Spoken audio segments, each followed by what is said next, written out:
Suatu sore di sebuah kota kecil, Bu Jamilah pergi ke puskesmas untuk memeriksakan kandungannya yang sudah memasuki usia 9 bulan lebih. Suaminya saat itu sedang tugas berlayar keluar pulau. Maka Ibu Jamilah ke puskesmas hanya ditemani oleh anak pertamanya yang berusia 11 tahun yang bernama Ali. Sedangkan anak keduanya yang baru berusia 8 tahun yang bernama Sidan saat itu sedang mengaji di musola.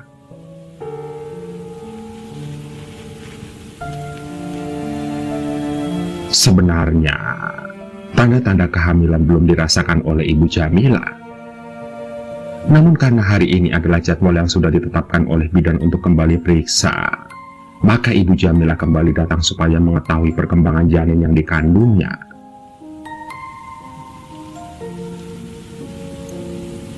Belum ada tanda-tanda ya Bu, ucap bidan langganan Bu Jamilah yang bernama Zahra.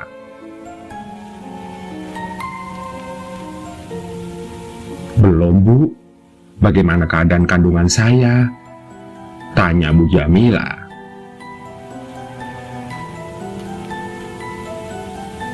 Normal kok Bu, Ibu tidak usah khawatir. Yang penting Ibu tidak banyak pikiran. Apalagi ini kan kehamilan yang ketiga.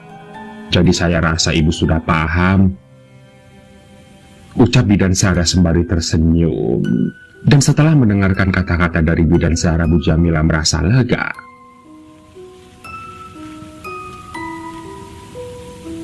Singkat cerita, selepas adzan maghrib berkumandang, Bu Jamilah kembali melaksanakan aktivitas seperti biasa. Ia melaksanakan sholat maghrib dan mengaji bersama putra-putranya. Tidak ada yang aneh terhadap diri Bu Jamilah sampai malam menjelang. Hingga akhirnya pada saat tengah malam ia merasa perutnya mulai mulas, memperlihatkan tanda-tanda seperti saat ia akan melahirkan dahulu. Melihat dua orang putranya yang sedang tidur pulas, Ibu Jamilah tidak sampai hati untuk membangunkan mereka. Lantas, berbekal tas yang sudah disiapkan menjelang persalinan, ia berjalan sendiri menuju ujung gang. Dan untungnya saat itu masih ada abang tukang beca yang masih mangkal di sana.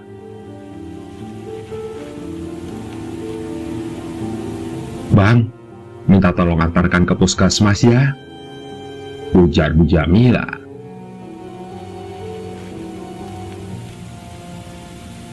Loh, kok sendirian Bu? Apa Pak Arif belum pulang dari berlayar? Tanya si abang beca. Harusnya sih sudah Bang, cuman ada kendala cuaca jadi pulangnya diundur, ucap Bu Jamilah. Iya, Bang Ihsan ini adalah tukang beca langganan yang mengantar jemput anak-anak Ibu Jamilah ke sekolah. Oh ya Bang, besok kalau saya belum pulang juga, tolong tetap antar jemput anak-anak saya ya Bang, ucap Bu Jamilah lagi.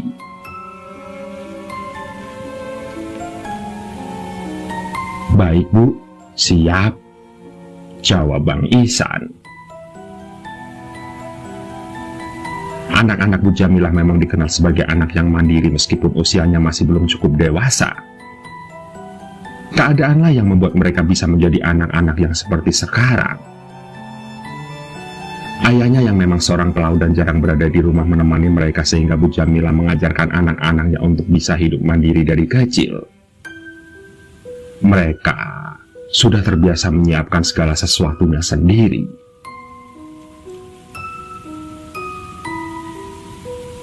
Bu, Ibu yakin mau masuk ke puskesmas sendiri? Tanya Bang Ihsan sesampainya mereka di depan puskesmas.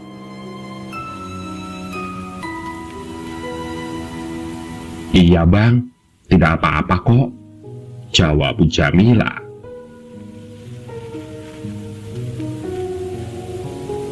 Memangnya tidak takut? Puskesmasnya kan sepi, serem lagi. Bang Ihsan kembali bertanya dan mengecilkan suaranya ketika sampai pada kata seram. Insya Allah tidak Bang, ucap Bu Jamilah sembari tersenyum. Benar, telah Terlalu sering ditinggal sendirian di rumah membuat Bu Jamila tidak pernah takut dengan setan dan teman-temannya. Malah, Bu Jamila lebih takut dengan manusia yang jahat daripada dengan setan. Singkat cerita, setelah membayar ongkos untuk Bang Ihsan, Bu Jamila segera memasuki pintu depan puskesmas. Terlihat satpam yang ada di pos depan saat itu dalam keadaan tertidur. Bu Jamila merasa tidak enak hati apabila harus membangunkannya.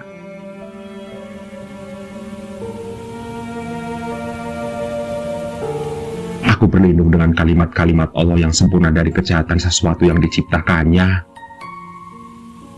Ujar Bu Jamila mengucap doa. Dia memohon perlindungan dari Allah. Lantas, Bu Jamila langsung menuju unit gawat darurat karena di malam hari biasanya hanya ruangan tersebut yang terdapat petugas medis berjaga.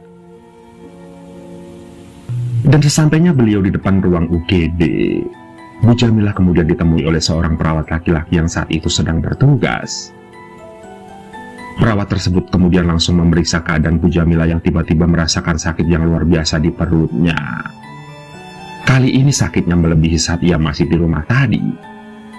Padahal, waktu naik becak sempat mereda.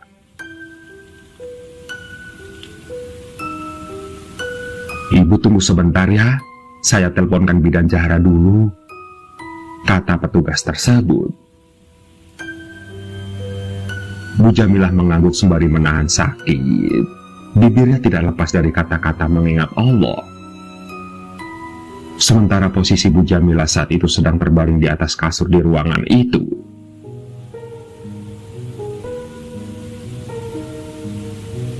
Malam terasa hening dan sunyi, namun perawat tadi belum kembali. Hingga tiba-tiba di ruangan tersebut di samping kasur yang ia tempati terdengar ada suara seseorang yang kesakitan seperti akan melahirkan. "Sakit Bu Bidan," ucap pasien itu. Cukup lama Bu Jamilah mendengarkan perkataan dari si pasien yang kesakitan. Namun ia tidak mendengarkan bidan tersebut menyaut ucapan si pasien tadi. Sementara itu Ibu Jamilah yang juga masih merasakan sakit di perutnya berusaha mencoba melihat dan ingin tahu. Ia penasaran sebenarnya siapakah bidan di samping yang menolong pasien yang sedang kesakitan hendak melahirkan itu. Apa itu Bidan Zahra? Kenapa dia tidak langsung memeriksaku dulu?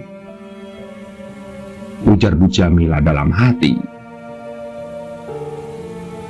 Sambil memegang perutnya yang masih sakit, Bu Jamilah dengan hati-hati membuka perlahan tirai pembatas pasien. Lantas, Bu Jamilah berhasil mengintip dari ujung tirai.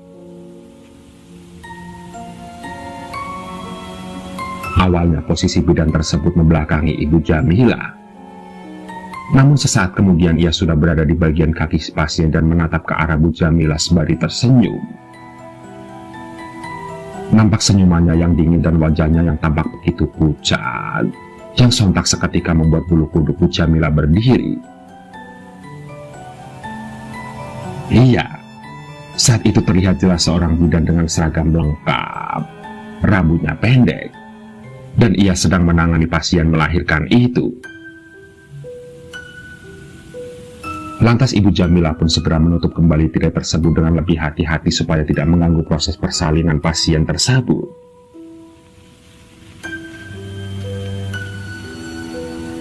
Malam itu terasa lebih lama dari biasanya.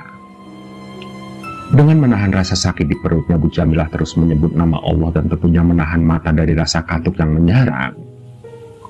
Namun, akhirnya Bu Jamilah tertidur juga.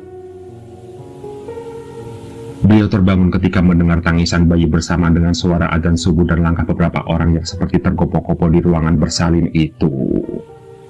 Bu Jamilah kemudian memegangi perutnya yang masih sakit dan berteriak minta tolong. Lantas, Bidan Zahra dan seorang perawat juga sudah ada di sana untuk membantu persalinan Ibu Jamilah yang berlangsung secara normal tanpa ada hambatan. Bu Jamilah Ia bersyukur pada akhirnya ia memiliki seorang anak perempuan yang sangat ia inginkan dan dalam keadaan sehat.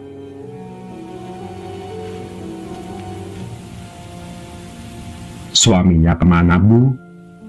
Tanya seorang perawat yang membantu proses persalinan ketika Ibu Jamilah sudah terlihat mulai pulih.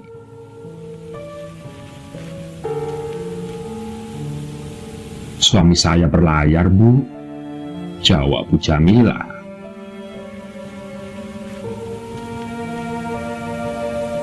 Boleh saya minta data-datanya Ibu?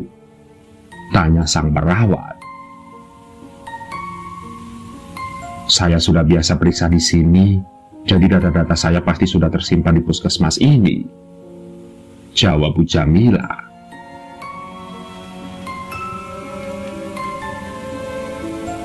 Iya, Bu, ini untuk kelengkapan administrasi ulang, ujar sang perawat. Maksudnya apa ya? Apa perlu saya tunjukkan surat nikah sekalian? Ujar Bu Jamilah. Ia tersinggung dengan sikap perawat tadi. Namun untunglah saat itu bidan Sarah datang.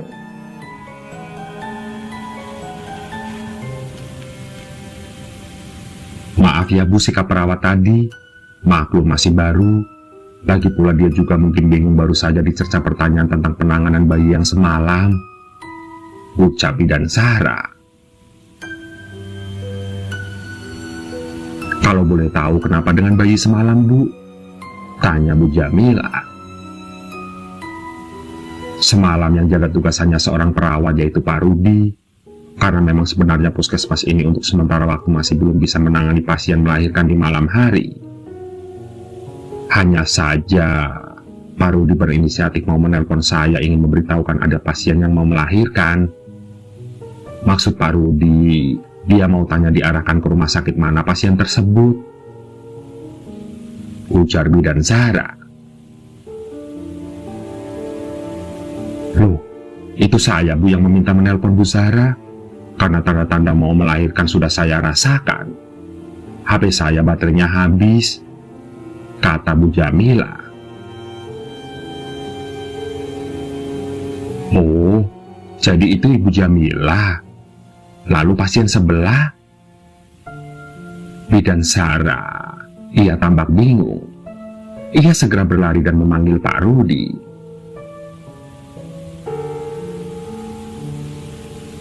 Iya Bu, ini pasien semalam yang harusnya saya tolong untuk menghubungi Bu Sarah, ujar Pak Rudi memberi penjelasan.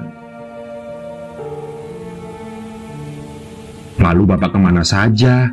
Saya nunggu sampai lama lho Pak. Perut saya sakit sekali. Untungnya tidak apa-apa, ujar Bu Jamilah.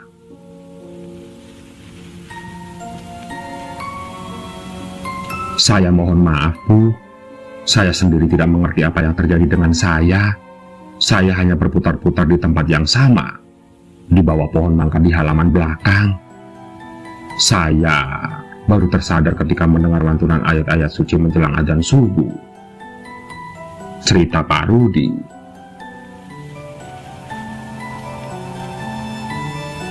Astaga Pak Rudi, bidan Sarah turun bersuara. Pak Rudi pun kembali melanjutkan ceritanya.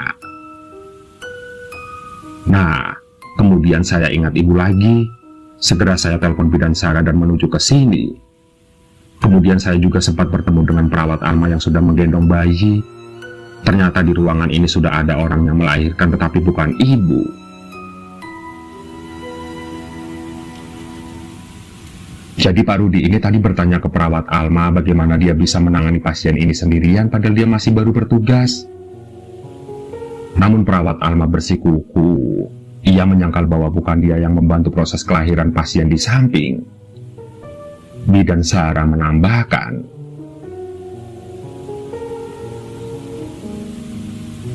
oh iya, semalam saya sempat melihat bidan yang membantu proses kelahiran pasien di sebelah. Rambutnya pendek, postur tubuhnya tinggi langsing dan tidak ada kemiripan dengan suster Alma, ujar Bu Jamilah.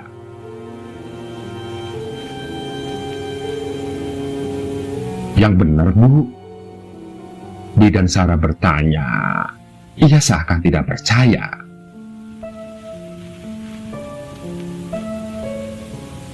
Apa mungkin ada foto bidan-bidan di sini?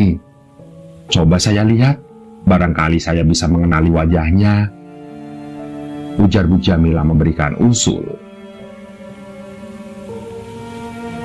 Singkat cerita, sesaat kemudian Bidan Sarah pun sudah kembali ke tempat Bu Jamila dengan membawa foto di dalam sebuah figura. Sepertinya ini, Bu, ujar Bu Jamila sembari menunjuk sebuah foto dari seorang bidan yang berada di deretan beberapa bidan lainnya yang mengenakan seragam. Sementara itu, Pak Rudi dan Bidan Sarah saling berpandangan.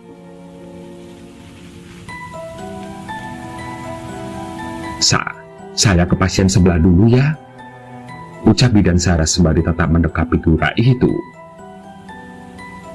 Dan ketika Bidan Sarah sedang ke pasien sebelah, Bu Jamila lantas memberanikan diri bertanya kepada perawat Rudi. Memangnya bidan yang semalam namanya siapa, Pak?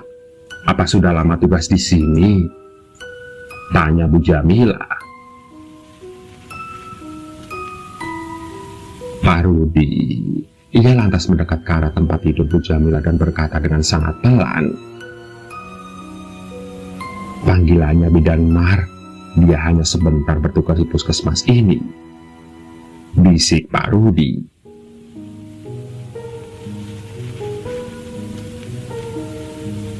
Hingga tidak berapa lama kemudian Bidan Sarah kembali dari kamar pasien sebelah. Ia menatap ke arah Pak Rudi dan memberikan tanda menganggukkan kepala. Dan sesaat kemudian mereka berlalu dari tempat di mana Bu Jamila beristirahat setelah Pak Rudi memberikan telepon seluler yang sudah dibantu untuk diisikan baterainya. Bu Jamila lantas segera menghubungi kakak ipar perempuannya. Ia memberi kabar tentang kelahiran anak ketiganya itu. Dan kakak iparnya berjanji akan segera menemuinya di puskesmas sekalian mengajak anak-anak Bu Jamila sepulang dari sekolah.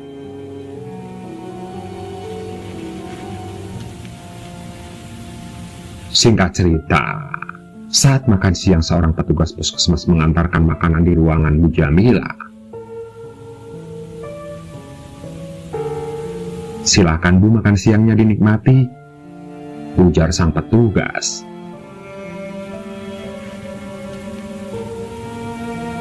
Iya, terima kasih banyak ya Bu, ucap Bu Jamila kepada petugas tersebut yang masih menata beberapa makanan di meja sebelah tempat tidur Bu Jamila.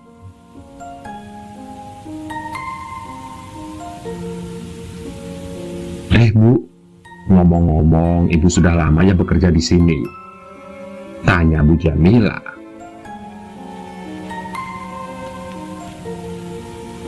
Sejak masih gadis sampai punya anak 4, ucapnya dengan ramah. Wah, sudah lama ya? Berarti kenal dong sama Bidan Mar? Tanya Bu Jamila. Kenal, tapi hanya sebentar. Dia bidan yang cantik dan baik. Sayangnya tidak panjang umur, ujar sang petugas. Maksud Ibu? Ujar Bu Jamila. Ia semakin penasaran. Dia meninggal tertabrak mobil saat akan bertugas di malam hari, ujar sang petugas lagi. Astagfirullah, ucap Bu Jamila. Seketika itu juga Bu Jamila kaget luar biasa. Jadi semalam yang ia lihat bukanlah manusia. Pantas saja suasana yang ia rasakan berbeda dari biasanya. Terlebih ia sempat mendengar percakapan dari pasien di sebelahnya, namun tidak ada balasan kata-kata dari bidan yang menanganinya itu. Benar, raut muka dari bidan semalam masih tergambar jelas. Sebuah senyuman yang dingin hampir tanpa ada ekspresi. Apalagi melihat sikap Bidan Sarah dan Bidan Rudi yang aneh tadi, seperti ada yang mereka sembunyikan. Bersamaan dengan itu kakak ipar Ibu Jamila sudah datang bersama anak-anaknya. Sang ipar juga sudah mengabarkan kepada suami Bu Jamilah tentang kelahiran putrinya karena Bu Jamilah tadi sempat menelpon suaminya tetapi tidak bisa terhubung. Kondisi seperti itu terjadi biasanya saat posisi suaminya sedang berada di tengah lautan. Bu Jamilah, ia lantas segera meminta kakak iparnya mengurus administrasi untuk kepulangannya sore itu. Karena pasien di samping kamar Bu Jamilah juga sudah bergegas akan pulang. Bu Jamilah sempat bertegur sapa dengan pasien di kamar sebelahnya. Ia juga melihat bayi yang dilahirkannya juga dalam keadaan sehat.